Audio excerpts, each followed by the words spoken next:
everyone, it's Miss Stone Home, and today I'm going to be doing crab imperial on top of some cod. So I have the cod in here with just a little bit of water, and the first thing that I'm going to do is I'm going to season this with like salt, pepper, olive oil. This all-purpose seasoning that's basically salt and pepper with a little bit of onion and garlic powder in there. So I'm putting that on top of the cod to add flavor to the cod. And actually, since I'm going to put I'm going to do one crab stuffed and one plain because I'm cooking for my daughter tonight as well. So on hers, she is just going to get the seasonings with a little bit of olive oil. And then if you have a lemon, you could squeeze some fresh lemon juice on top of this. So that's what I have. And I've got the oven on preheating to 375 degrees. After I've got my lemon juice squeezed on there, I do just leave the lemon in the pan. I don't know, whatever side you want to put down. I feel like it doesn't hurt. So for the cod that is going to be topped with the crab imperial, I'm going to take some Old Bay, and I'm actually going to sprinkle the Old Bay on the cod. So this is going to be however you like it. So if you don't like spicy, you could leave it out. If you like spicy, you can put more. I just want to have that little dusting of flavor, but I don't want to mix it in with my crab imperial. So the oven is preheated to 375, so we're almost ready to go. I did put Old Bay on this half. This is a pound and this is a pound, and she's not going to eat a pound of fish. So she's got her plain half and the rest is going to be crab topped. So the first thing I did is I have a green pepper from the garden. This is about 1/4 cup, and I cut it really small because I am in a time crunch and I'm not going to saute these first. So I thought if I cut them small, they would get softer in the oven instead of large pieces. You could do red pepper, you could do pimento because those are already soft. And I am going to do some mayonnaise. So this is basically like making a crab cake and then you're just sticking it on top. And this is a great keto recipe. The cod, though, you know, does not have a lot of fat, so that's why putting mayonnaise on top will really help bump up the fat portion. So I'm going to do 1/4 cup. And I do like to measure because my husband likes to know all of the macros. So here we go. Mix that together. And then we're going to do some mustard. I prefer yellow mustard when I'm doing crab cakes over Dijon. Probably doesn't make any difference. And that I am going to eyeball. And that's probably a teaspoon or 2. You can mix it. Yes. While she is mixing, I'm going to add some more of the Nature Seasons, salt and pepper. I'm going to do a splash or 2 of Worcestershire sauce. I used backfin. It was $26 for the pound.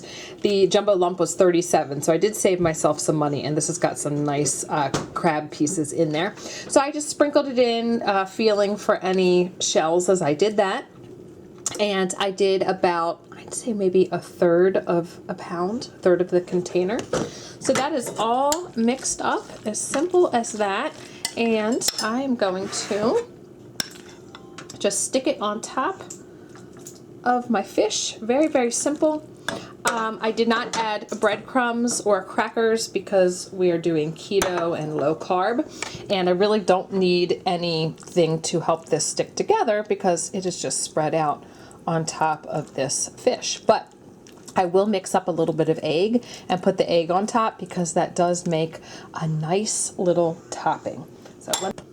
So now I'm going to make my topping, but I just wanted to say right now there are no raw ingredients in that crab topping. It's like a crab salad, so you can taste it and taste your seasonings, and it tasted wonderful. So in a bowl, I'm going to crack an egg, and I'm going to whisk that up. And then I do put just a touch more of mayonnaise in. That'll give it a nice creamy topping. And then on top of that, you could do Old Bay, or you could do a little paprika, and that'll give you that red coloring. All right, so just a little bit of mayonnaise. I'm kind of making this along with you so you can see how quick it is. So this is a, let's see, about a teaspoon that I'm going to add.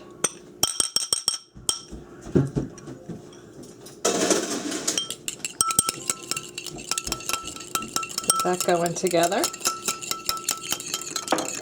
And if you don't want to do this step, don't do it.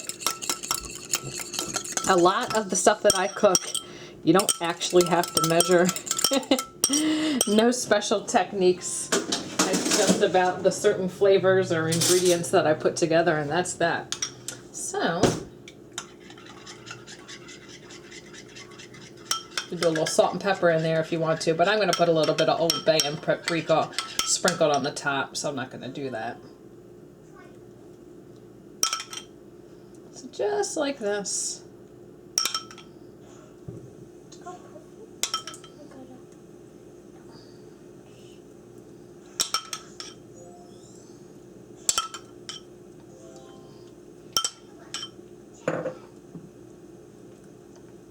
And some of it is seeping down underneath into the water. No big deal.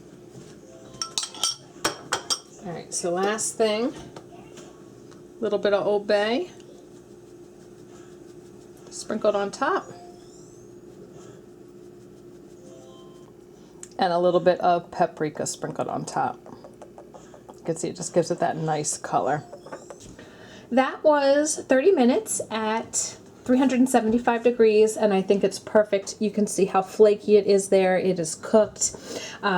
It's nice and golden on top.